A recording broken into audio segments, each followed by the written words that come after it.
안녕하세요, 여러분. 오늘 원문 해설 시간에 다뤄볼 주제, 아마 무속신앙이나 영적 체험에 조금이라도 관심 있으신 분들이라면 진짜 귀가 번쩍 뜨이실 만한 내용입니다. 바로 신병과 신내림에 대한 이야기인데요. 보통 막연하고 두려운 미신의 영역이라고 생각하기 쉽잖아요. 하지만 오늘 우리가 분석할 이 자료는 접근 방식부터가 완전히 다릅니다. 이 안에 숨겨진 아주 논리적이고 탄탄한 영적 세계의 규칙들, 지금부터 저와 함께 하나하나 해독해 보시죠.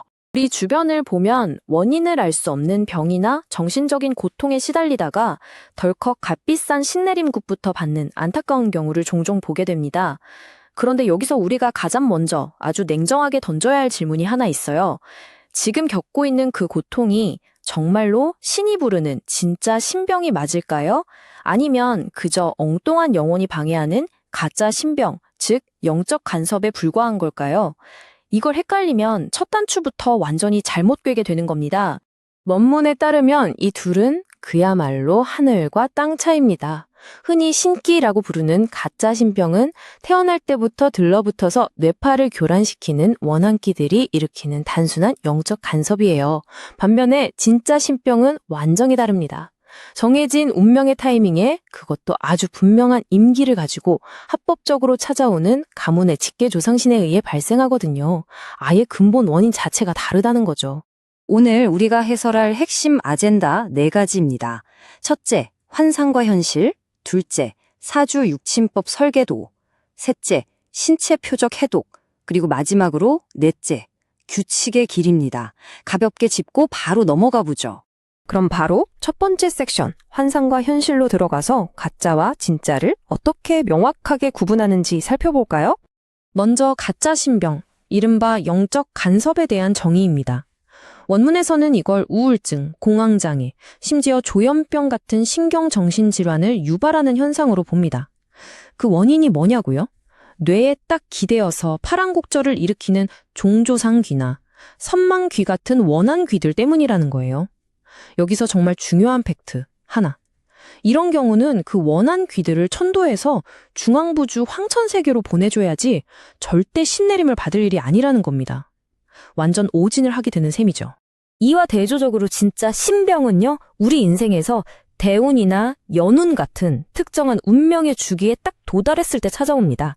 어디서 굴러온지도 모르는 잡신이 아니라 5대조 할머니, 6대조 할아버지 같은 명확한 직계 조상신들이 내려오는 거예요. 게다가 진짜 놀라운 건 이분들이 무작정 눌러앉는 게 아닙니다. 1년 혹은 10년 이렇게 아주 명확한 임기를 가지고 활동하는 합법적인 존재들이라는 거죠. 엄청나게 엄격하고 예측 가능한 스케줄대로 움직인다는 뜻입니다. 자, 그럼 두 번째 섹션. 대체 이걸 어떻게 정확하게 진단하느냐? 바로 영적 세계를 진단하는 사주 육친법 설계도입니다. 원문을 꼼꼼히 보면요, 한 사람의 생년월일시가 어떻게 영적인 설계도로 작동하는지를 기가 막히게 설명해 놓았습니다. 개인의 사주팔글자를 육친법에 대입하면 마치 잘 정리된 족보처럼 조상 신명들의 세대별 위계질서와 학렬이 한 장의 지도처럼 쫙 펼쳐진다는 거예요. 정말 신기하지 않나요? 이 자료가 신의 세계를 묘사하는 방식이 진짜 재미있는데요. 영적 세계는요, 우리가 생각하는 것처럼 뜬구름 잡는 주먹구구직 세상이 절대 아닙니다. 오히려 아주 빡빡하게 돌아가는 대기업 사무실이나 정부 부처의 조직도와 똑같다고 해요. 전체를 통솔하는 수장, 즉 주장신이 꼭대기에 있고 그 아래에 각 부서를 담당하는 하급 신령들이 쫙 배치된 아주 명확한 지휘 계통과 계보가 원칙으로 자리 잡고 있다는 겁니다. 이 진단 기준은 생각보다 훨씬 더 구체적입니다. 사주를 10개의 천간과 12개의 지지로 쪼개서 매트릭스에 딱 대입해보면요. 천간 글자들은 결혼을 한 어른 영혼을 뜻하고 지지 글자들은 결혼을 못한 아이 영혼, 그러니까 동자나 선녀를 의미하게 됩니다. 여기에 음양의 이치까지 더하면 지금 찾아온 영혼이 성인인지 아이인지 남자인지 여자인지까지 그야말로 엑스레이 찍듯이 아주 정밀하게 진단해낼 수 있다는 거죠. 그리고 우주의 순환 기칙을 나타내는 12지지 다이얼의 개념은요, 눈에 보이지 않는 무한한 우주의 섭리가 특정한 시간, 공간, 그리고 궁극적으로는 우리 인간의 물리적인 몸뚱이와 어떻게 직접적으로 상호작용하는지를 아주 단적으로 잘 보여줍니다. 이제 가장 실용적이고 흥미로운 세 번째 섹션으로 넘어갈게요. 바로 신체의 표적 해독과 신의 명패 식별하기입니다. 신들이 우리 몸에 어떻게 신호를 보내는지 한번 파헤쳐보죠. 여러분, 만약 원인을 알 수 없는 만성적인 어깨 통증에 시달린다면 어떻게 하시겠어요?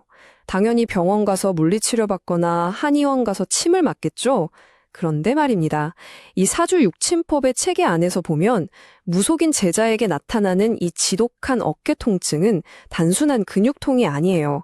이건 특정 신령, 바로 12대신이라는 신이 도착했다는 아주 직접적인 신체 표적입니다. 한마디로 신이 나 여기 왔어 하고 육체에 확실한 신호를 보내는 거라는 뜻이죠. 이 원문 자료는 읽다 보면 무슨 영적 임상의학 교과서 같다는 느낌이 듭니다. 신체 부위 하나하나를 특정 신의 명패와 1대1로 정확하게 짝지어 놨거든요. 예를 들어 엄지손가락이 유독 아프다. 그럼 천존천왕이 오신 거고요. 검지손가락은 천신천왕, 머리가 깨질 듯이 아프다면 천신미륵, 그리고 방금 말씀드린 어깨 통증은 12대 신이 도착했다는 명백한 징표가 되는 겁니다. 여기서 끝이 아닙니다. 허리가 끊어질 듯 아프면 백마신장, 허벅지 쪽이면 작도장군, 무릎은 건립장군, 발에 통증이 오면 용왕 계열이 신명이라는 거예요.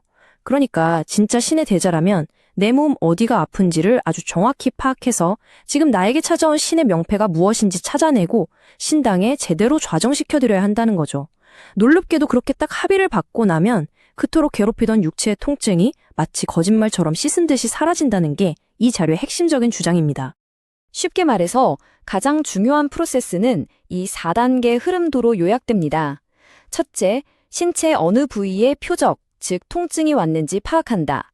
둘째, 그 부위에 맞는 영적 명패를 매칭한다. 셋째, 정확한 신령을 모셔 좌정시킨다. 그리고 마지막 넷째, 그 결과 물리적인 통증과 증상이 기적처럼 해결된다. 어때요? 두루뭉술한 느낌이 아니라 굉장히 깔끔하고 논리적인 과정이죠? 드디어 마지막 4번째 섹션, 규칙의 길입니다. 왜 짐작이 아니라 원칙을 따라야만 하는지 정리해 보겠습니다. 원문에서는 이 대목에서 아주 소름 돋을 정도로 강력한 경고를 하나 던집니다. 천신계보를 모르고 수천만 원을 들여서 굿을 해봐야 10,000분의 1도 얻지 못할 것이다. 이거 진짜 뼈 때리는 말 아닌가요? 검증되지도 않은 막연한 영적 느낌이나 촉에만 의존하는 게 얼마나 헛수고이고 돈 낭비인지 콕 집어 말해주는 겁니다. 문서화된 정확한 우주의 규칙을 모른 채 뛰어드는 건 그냥 눈 감고 운전하는 거나 마찬가지라는 뜻이죠. 자, 이제 우리 눈앞에 영적 세계가 어떻게 굴러가는지 그 설계도와 명확한 진단 매뉴얼이 모두 펼쳐졌습니다. 이 흥미로운 자료 해설을 함께 하신 여러분께 마지막으로 이 질문을 던지면서 마무리하고 싶네요. 진단 기준이 이렇게나 명확히 존재하는 세상에서 여러분은 여전히 막연한 짐작과 두려움에 돈과 시간을 쏟으시겠습니까? 아니면 이 정교하게 짜인 우주의 규칙을 이해하고 가장 명확한 해답의 길을 선택하시겠습니까? 오늘 해설이 이 복잡한 주제를 이해하는데 훌륭한 나침반이 되었기를 바랍니다. 끝까지 함께 해주셔서 감사합니다.